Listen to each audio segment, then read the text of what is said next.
Hey guys, thanks for stopping by and checking out the channel. Today, we're going to be talking about the 3 things that you must know before buying a Kawasaki Ninja 650. Let's get into it.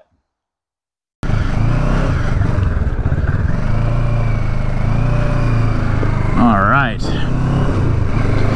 So today, we're talking about this Ninja 650 and the 3 things you must know before buying one. And the number 1 thing you need to know before buying a Ninja 650, and this is kind of a running theme on this series of things you must know. Every bike that I've talked about so far has been pretty entry level, and that's kind of the thing that I love about all the bikes that I currently own. So number 1 is rideability and accessibility. So rideability, this motorcycle, it is infinitely rideable, just like some of the previous bikes that I've talked about. You can hop on it. It's not a Ninja 600, it's not an inline 4-cylinder that makes over 100 horsepower that's gonna rip your elbows out of the sockets. It's not a rocket ship. So it's an inline, or excuse me, not an inline, it's a parallel twin. It makes about 70 to 75 horsepower, I think. So it's not a slouch. It's also not got the horsepower of a fucking neutron bomb. Ooh, we got a doggy out in the street. What's going on here?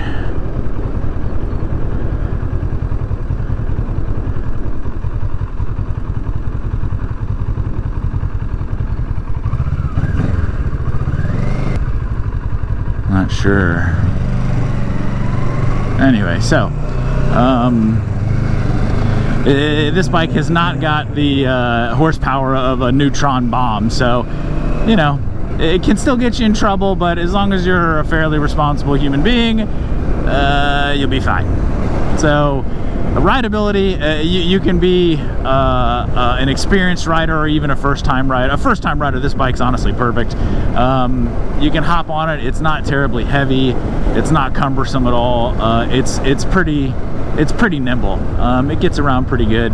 It's super fun on the twisties, and it's a great all-around bike for a first-timer and or somebody coming back off of not riding for a long time. Even an experienced person is going to have a lot of fun on this bike. I've been riding bikes for almost 15 years, and I love this thing.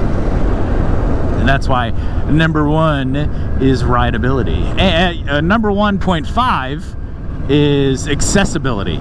So this bike again is super accessible. This is a 2012. It's got just under 11,000 miles on it, and I paid I think $3,500 for it. So super accessible as far as the price is concerned for the bike's demographic. It's not a super sport. It's more of a sport tourer. So still a really fun bike, man. And for the money that you can find these for, and if you're looking to get into like a sport-oriented motorcycle, this is the way to go for sure. Number 2, the number 2 thing that you must know before buying a Ninja 650 is this bike's versatility. This bike is super versatile as far as street bikes are concerned. This one's not really set up for touring, but in the right configuration, this bike with maybe a bar riser, and all you need is a set of panniers and a top box, and you can really tour on this thing, man. It is super comfortable. And I wouldn't hesitate taking this thing cross country if I had it set up correctly. And maybe I might someday. It's kind of, right now I've got the Goldwing that is doing all the long-legged trips, but this bike definitely has the potential to tour 100%. And obviously, being a fairly sporty little guy, I mean, it chews up the corners pretty good, it's a lot of fun to just kind of get through a corner and let it rip, you know. It's a good time. I really enjoy this bike all around, but versatility as far as the sport motorcycle class, this one is super versatile.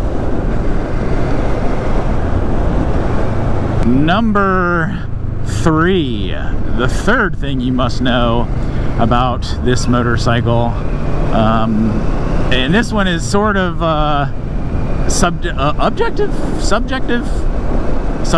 maybe, I don't know. Well, I'll look in the dictionary when I get home. Am I the only one that still does that, looks up words in the dictionary? I have the Google machine in my pocket somewhere, so maybe I'll just do that instead. But this one is kind of subjective, and you know, I could, to some people this may not sort of scratch that itch because it might be a little too tame. But the third thing you must know about this motorcycle is the fun factor, man. There's nothing like just twisting the wrist a little bit, man, and getting a pretty reasonable amount of power to that back wheel. Like I said, it's not a super sport, it's not an inline 4, so it doesn't make you know, dead, you know, dying white dwarf star amounts of power, but there's plenty there, and this thing will friggin' get down pretty quick, man. So that's the one thing I really like about this particular bike being in my collection is, you know, I've got the Goldwing that is, you know, it's practical. Although it's old, it's still super practical. It's got all the bags, all the fairings, you know, so it's incredibly comfortable to ride, but it is as boring as a baked potato, man. You know, not a whole lot of fun there. The KLR is a terrible amount of fun off-road, you know, and that's an itch that this bike 100% cannot scratch. But when you get the thing, when you get that KLR on the road, it is dog shit, man. It is just, it's not, you know, I mean, it'll do it, and that's kind of the KLR's sort of claim to fame, is just being able to do anything but not be very good at any of it. This thing on the road, man, on the pavement, the tarmac, this thing is just so much fun.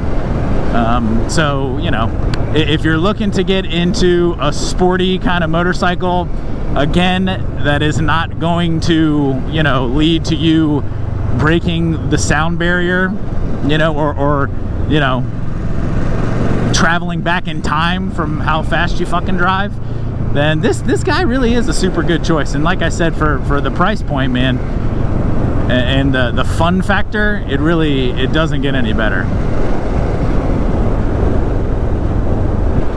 Thanks for stopping by, guys, and checking out the video. Hit that like button and make sure to subscribe. Buy the bike, do the ride, and have fun. I'll see you in the next one.